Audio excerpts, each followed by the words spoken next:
What's up, guys? It's your boy Zay Out, and I'm back with another banger.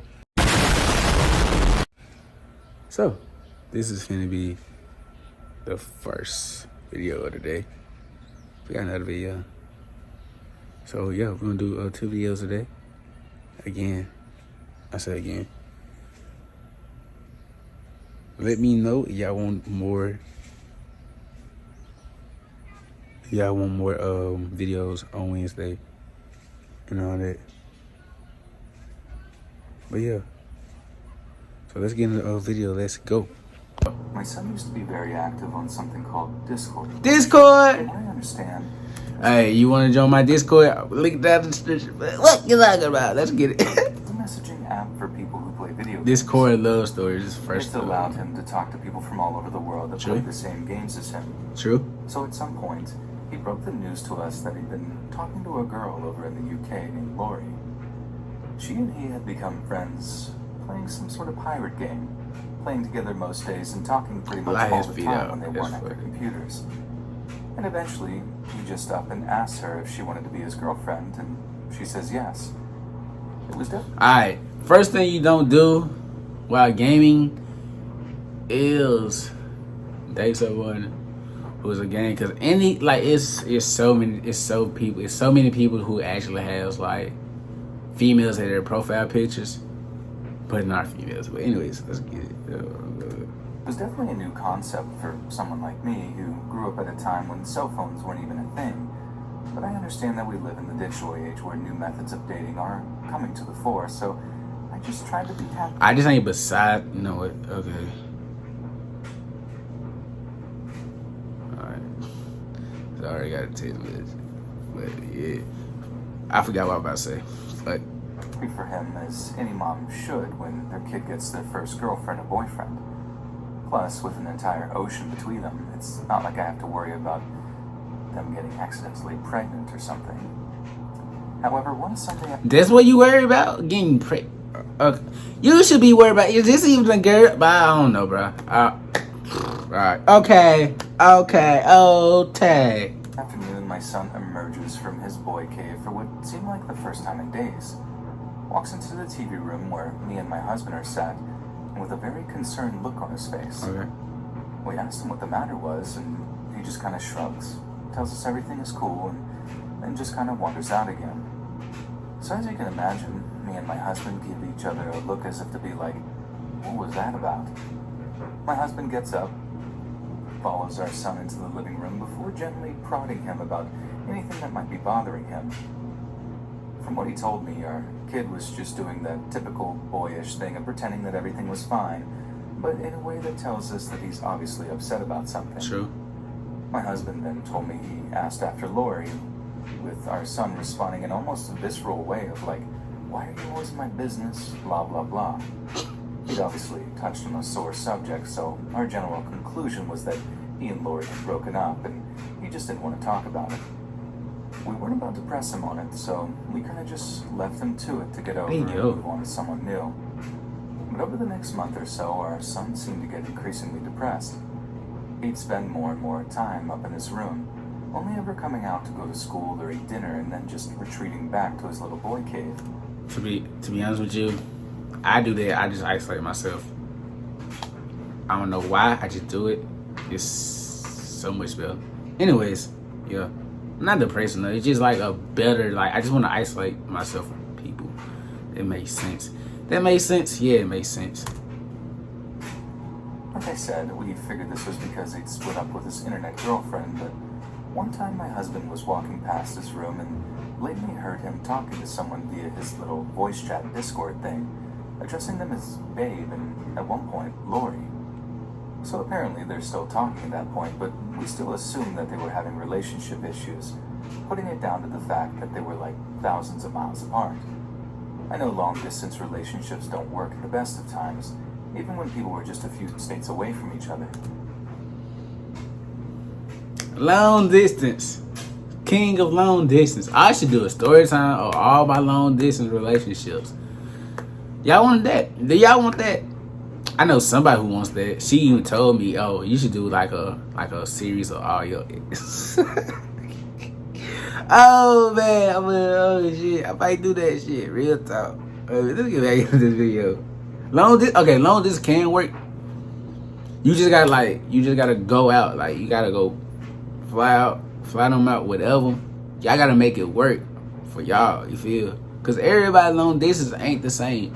Like he said, it can be like towns, like a 3-hour drive. There can be a 5-hour flight. You feel? So, anyways. Amen. Preachers say might be coming back. Amen. But these kids had an entire ocean separating them, so Sure. God knows how hard that must have been on them.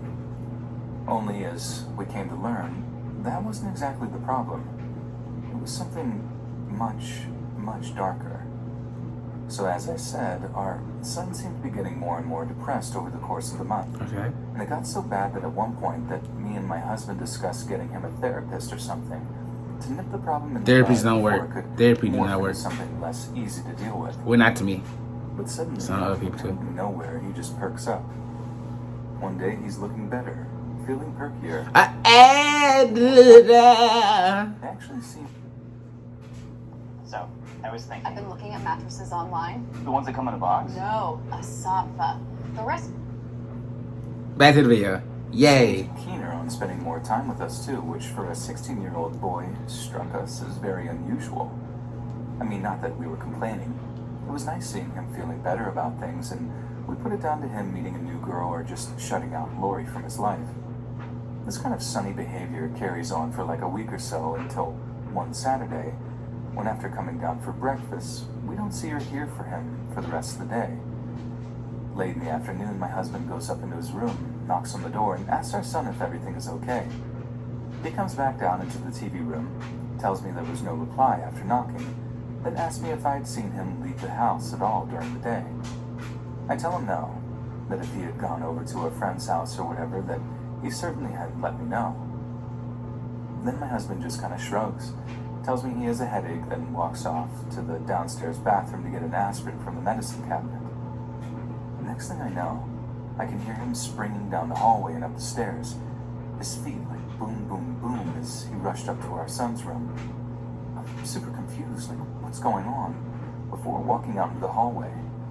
From where I'm standing, I can actually see into the downstairs bathroom, and what I see makes my blood run cold. We usually kept all our pain pills and other such medication in a little plastic first aid kit style thing. Damn. We kept that thing stuffed to the gills, and there it was, lying on the bathroom floor, almost Damn. completely empty. Then, like my husband before me, it hit me what had happened. So I sprint up to my son's room, where I find my husband leaning over our boy's bed, shaking him like, "Wake up, can you hear me, wake up." There's a pool of puke sitting on the bed next to his head, and he's completely unconscious. And there are empty pill trays lying on the floor nearby. As soon as I walk in, my husband runs back downstairs to call 911, and I take over the shaking, the wailing, begging him to open his eyes. Now, the only light in the room was coming from his computer monitor, so at one point I look over to it and see one of the most haunting things I've ever seen in my life. On the screen is a webcam window from the Discord thing I mentioned, and it displays the body of a young girl that's just kind of dangling in midair. It took me a second to realize what I was looking at, but when I did, I almost screamed the house down. She was hanging from something. I tried not to look, I really did. I just tried to focus on my boy as his dad ran back upstairs with emergency services on his cell. I should have told him not to look, but I was just distraught. I could barely speak as he walks back into the room and starts describing our son's condition to the dispatcher on the other end of the line. He's frantically talking away when he does pretty much the same thing as me. Turns around to see the webcam window open. Wow. And the girl's body hanging on the screen. He just froze and stops talking, long enough for me to be able to hear the dispatcher say, "Sir, are you there, sir?" At which point he snaps out of his daze and carries on talking to the person on the other end. It was he that then had the same presence of mind to turn off the computer, all the while giving the EMTs her home address and begging them to arrive as quickly as possible. Wait, did he commit because she did? What the fuck was going on with that conversation? Wow. Our son was taken to the hospital where he promptly has his stomach pumped. We stayed all night, waiting in the visitors area, and when a doctor finally approached us with an update on our son's condition, I found my heart racing as I prepared for the worst. But thankfully, we'd gotten him to the hospital just in time, and the nurses were able to pump his stomach and administer the necessary medication to counteract the effects of the things he'd taken already. He survived, barely, but the same couldn't be said for the girl on the computer screen, who we assumed was this Lori girl he'd been in a long-distance relationship with. When our son woke up and saw us in the hospital room, he burst into tears. He apologized over and over again, and we all just cried it out together. He then proceeded to spill his guts to us about what had happened, and I honestly couldn't believe my ears. It turned out that they'd formed a kind of pact together just the week before, right around the same time he seemed to have perked up and gotten out of the funk he was in. Apparently, that was what did it. That she and he had figured out a way to escape the pain they were suffering, and that the revelation had been some kind of boost to him, as morbidly insane as that sounds. We went ahead with booking him into therapy, and he's doing much, much better now.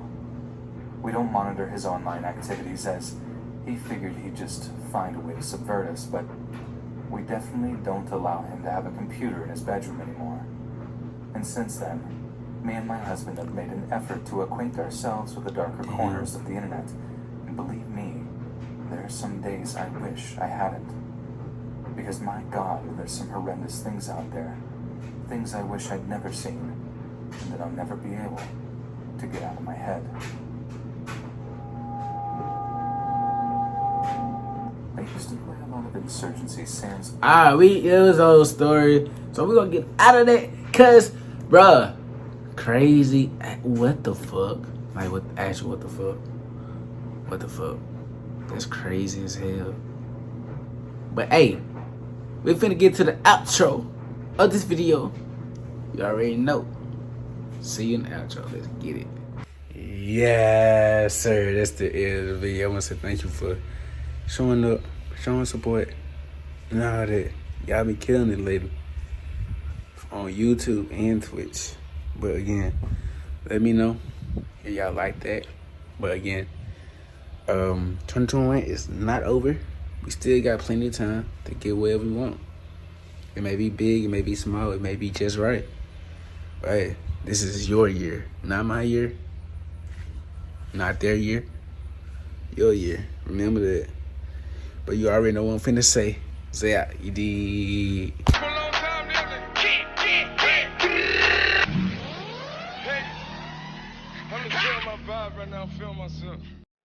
Okay, bye.